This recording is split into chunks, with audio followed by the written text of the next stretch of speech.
Welcome to the season finale of Boxing During Dinner. This is episode 36, right? Yeah, finally.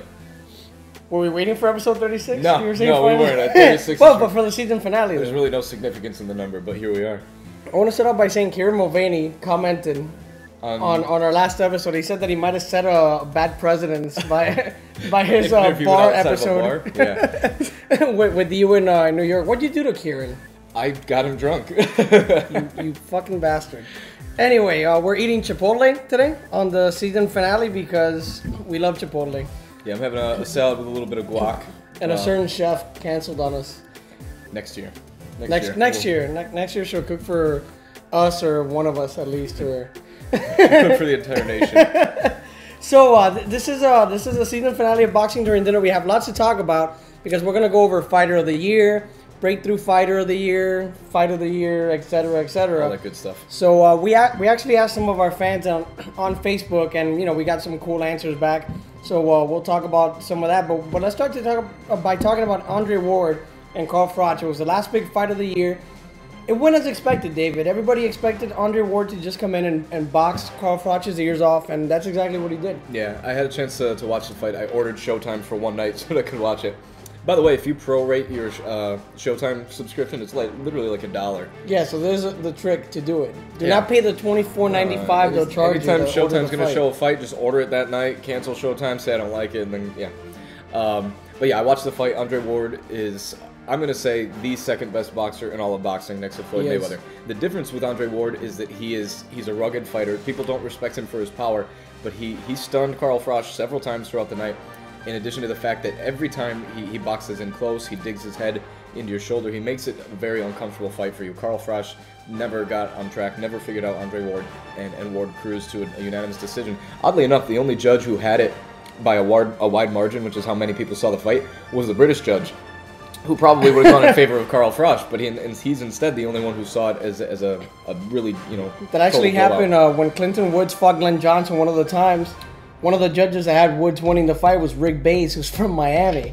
So Rick, he's actually a friend of mine. He's a good guy, and he hasn't heard the end of it. I don't think he ever judged a Glenn Johnson fight. Yeah, he never will. But like you said, Andre Ward is the second best boxer in boxing, and he's everything that's right about American boxing, because he was the last gold medal winner for the U.S. Boxing team, and it seems like he might be the last of the great fighters to come out of the Olympic Games.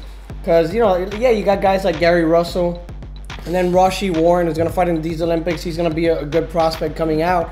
But other than that, I mean, you don't have much noise among the other Olympians. Maybe Andre Durrell, but he has his moments. Andre Ward's just a special fighter. Yeah, and people have been saying that for a while, and everybody wants to kind of give Sergio Martinez and some of these guys, all the accolades, and that's fine. These guys have earned everything that they've got. But people are sleeping on Andre Ward.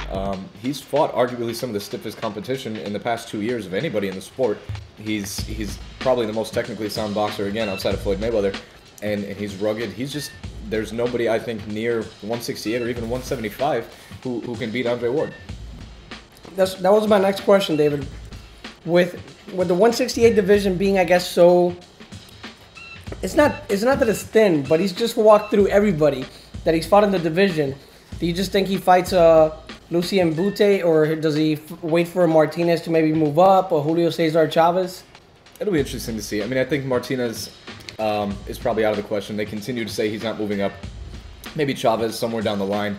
I think what's most likely a fight for him is Lucien Bute, like you said, but then also a chance to maybe fight Mikkel Kessler again, because there's a little bit of dispute over the fact that fight stopped on cuts because of headbutts the first time around. Kessler wants a rematch. He's a big name. I think Kessler might be one of the most overrated fighters I've ever watched. I mean, he's not bad, but he's not as good as people think. But Kessler's a big name, and that's a fight that Andre Ward can make some money off of by fighting him again. So, Andre Ward's got options. He's young. He's 27 years old. He's arguably, in or at his prime, and he's still young. So, the sky's the limit for Andre Ward. When you work on TV or you work on a show, the word transition comes out a lot. You transition into different topics after that. So talking about Andre Ward is a good transition into our year-ender awards, because my fighter of the year is Andre Ward. I've got to agree. I mean, with the Super 6, tournament, the way that it's set up, it's so that these guys will do what most fighters in boxing won't do, which is fight the best talent available. And Andre Ward has not only beaten everybody in front of him, but he's outclassed every single one of them. I mean, coming into the year, you might have expected a Manny Pacquiao or Floyd Mayweather.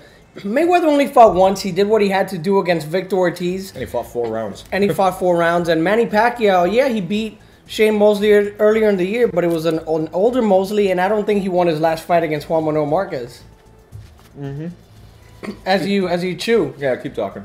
And I think my biggest surprise of the year, going into another category, is the Pacquiao-Marquez fight. And not that Marquez is a bad fighter. I just didn't expect Marquez at this stage of his career to come out and do what he did against Manny Pacquiao. Yeah. Manny Pacquiao had hit this zone when he beat the crap out of Margarito last November. He beat Shane Mosley with ease. I think he could have knocked him out. He might have felt a little bad for Mosley. I mean, there was a lot of hugging, a lot of kissing during that fight. So when he fought Juan Manuel Marquez fought the perfect fight against Manny Pacquiao. Except maybe he doesn't have the quickness of a Floyd Mayweather. But I think the fact that he exposed Pacquiao was, to me, the biggest surprise of the year. I'm actually going to give us a comment here from one of our fans. Rudy Rodriguez Chamat. He says that his biggest surprise is Lamont Peterson beating Amir Khan. And then there's also, let's see what else we've got here. We're literally just going live here. Biggest surprise, Hopkins versus Dawson. Yeah. Somebody said that as well. He said, Hopkins versus Dawson was definitely, because you think you've seen everything. With the way fights on pay-per-view were ending with Mayweather Ortiz, it's like, really? The guy kisses him, headbutts him, and gets knocked out, with the ref not looking?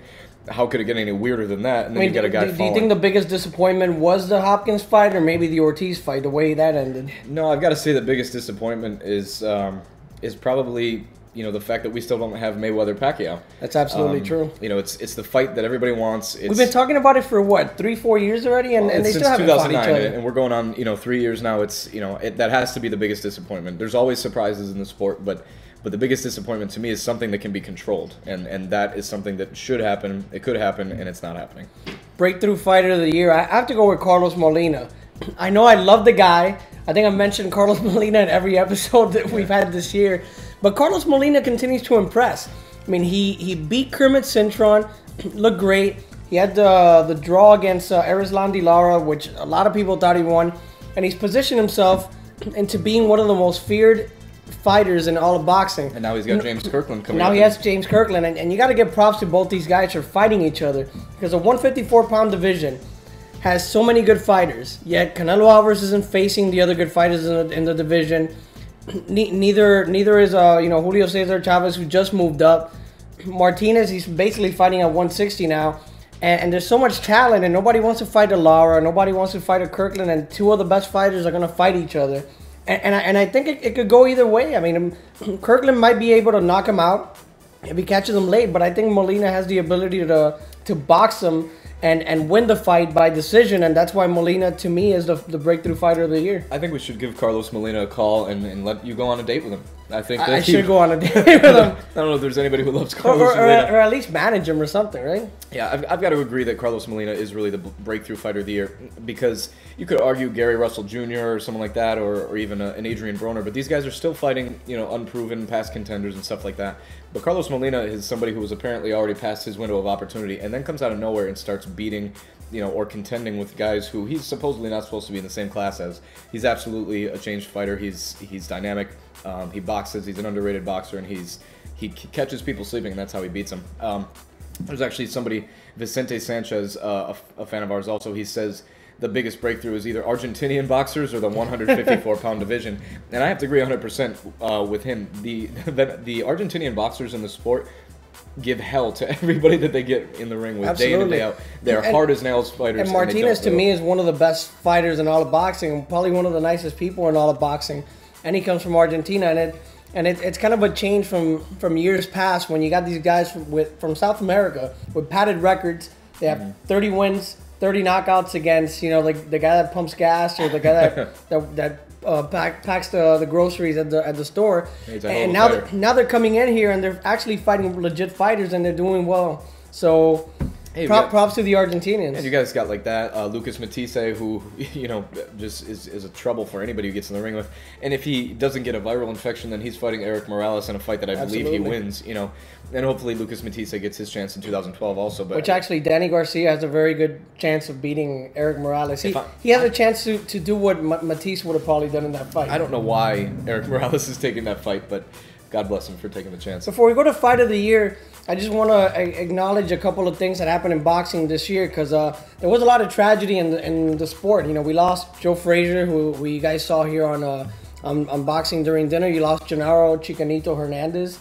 this year as well. Ron Lyle, Scott Ledoux. A lot of guys have passed away this year. George Kimball, the boxing writer. And we can't end the show without talking about some of these guys that impacted the sport, and they left us too soon. I don't mean to make light of any of that, but another tragedy is that Roy Jones is still fighting, for what that's worth. But that is a tragedy, man. And you know what? Roy Jones Jr. was probably one of my favorite fighters growing up, aside from Pernell Whitaker. I even had a CD. I know all the lyrics, so y'all must have forgot. Yeah, which everybody knows now from our episode last time. And the fact that he's still fighting, it's ridiculous. But my fight of the year is not Roy Jones Jr. and Max Alexander. It's actually Delvin Rodriguez and Paul Woloch, the first fight. It was an amazing fight. Woloch fought. I mean, if you put your head in front of my face like this that was Paul Woloch's side. This is an incredible visual for everybody watching. But yeah, thanks for that. I mean, my wife, who does not watch boxing. No, but she's right over here. She is back there. Yeah. She was watching that fight with me, and she was going nuts watching the fight. It was such a good fight, and they're two of the nicest guys in boxing, two of the good guys in boxing, and Rodriguez won the rematch. Was here on Boxing During Dinner. He's a good guy. Hopefully, he's one of those 154-pounders that has good fights coming up this year. So to me, that was the fight of the year in a year that provided so many good moments and so many good fights. Yeah, definitely. I'm going to say arguably that 2011 was the best year for boxing in the past 5 years, at least. There were, fights that you don't expect to usually get made were made, and this is kind of an example for me setting up my pick for fight of the year, which is Victor Ortiz, Andre Berto. Two guys who, in years past, probably don't get in the ring with each other because there's too much to lose. But for me, the reason this is my fight of the year is because the all-out action maybe wasn't sustained through the whole fight, but the momentum shifts were incredible, like anything I've seen in recent years.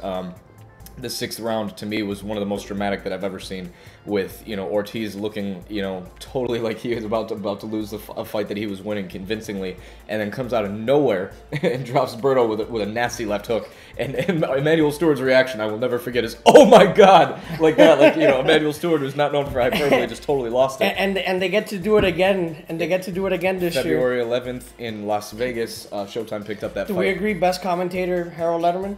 Yeah, I gotta say, I wish he had more opportunity to Best writer, Kieran Mulvaney. Yeah, well, we're biased, of course, on those two. We're very biased. So, David, that does it for the season finale of Boxing During Dinner. It's been one hell of a year. We've been going at this since April. Since April. This is 8 months of Boxing During Dinner. We've got over... And it's gonna continue. Yeah, and this is Alex back here. We want to... we got to give props to him right there. We want to thank Alex back there. And his fantastic... He's the one that edits. Everybody's talked to us about what great editing went into that Miguel Cotto Margarito episode, and that was all the guy behind the camera. Episode 32 is at 6,000 views, which is something that, That's absolutely awesome. As we were sitting in your living room the first time, probably thought was a pipe dream, but that little kid that lip syncs with 50 Cent and Katy Perry, yeah, exactly. He gets millions of views. We might be next. Who knows? I got to thank Daniel Placeres, because he gave me some inspiration. It says 2012. Oh, and holy crap! Oh, we have the Boxing During Dinner T-shirt that I've been waiting this whole time. If you guys want one. And I don't know if it'll be free or not, but if you want one, it's not going to be free. Reach out to us. We'll tell you what to do and where to send us money, and we'll send you one. Now, I was going to say something before we wrapped it up. Oh, yeah, next year we will be from the Boxing Hall of Fame. Yes. And we'll tell you kind of why in our first episode of 2012. Yeah, there's some changes coming, but big things for Boxing During Dinner. Thank each one of you who's helped us do this, who supports the sport, who supports us doing something fun and different, and we're having a blast doing this too. Merry Christmas, Happy Hanukkah, Happy New Year, whatever it is that you're doing, and drink a lot. Feliz Navidad. Yeah, dale.